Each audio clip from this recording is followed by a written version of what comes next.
With Army Chief General M M Naravane briefing the top political leadership about the operational situation in eastern Ladakh, the defense establishment is reasonably confident that its total combat potential now deployed in the region will deter any offensive thrust or major misadventure from China.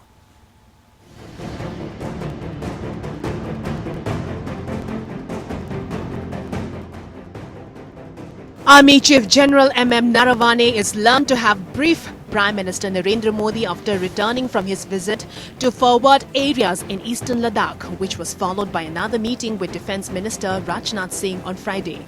The assessment as of now is that the People's Liberation Army is unlikely to risk an all-out offensive despite all its muscle flexing by amassing troops and heavy weaponry along the unresolved line of actual control, especially in the strategically located Daulat Bag Oldie Depsang area, sources said. With India too deploying thousands of additional troops backed by tanks, infantry, combat vehicles and howitzers in the region, and IAF fighters like Sukhoi 30, MKIS and MiG-29s regularly patrolling the skies, criticalities in full operational preparedness that existed before have been plucked.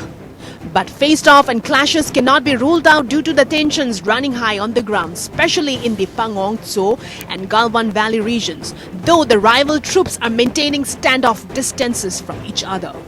Chief of Army Staff General Naravane has briefed Defence Minister Mr. Rajnath Singh and must have given him first-hand account of the text of the discussion which had taken place between GOC 14 Corps and his counterpart of China.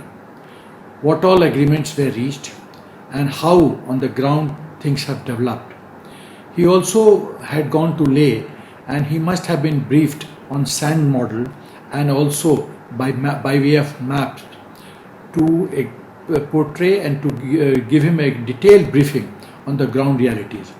China is continuing to aggressively push its claim at patrolling Point 14 in Galwan Valley region, the site of the bloody clashes on June 15, where the PLA is demanding Indian troops must not cross the confluence of the Shoyok and Galwan rivers. Similarly, PLA soldiers continue to occupy the Finger 4 to 8 area on the north bank of the Pangong Tso since early May, having built dozens of fortifications and taking the heights to dominate the area there. But the Indian Army remained firm.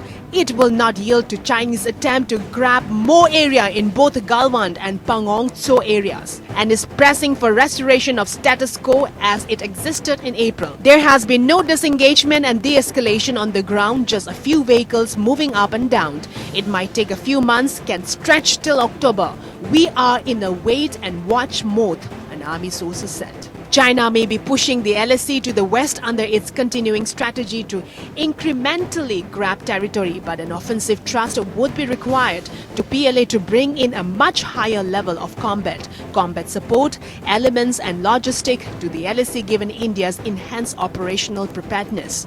That level of offensive intent from the PLA is not visible on the ground yet, the sources said. Bureau Report.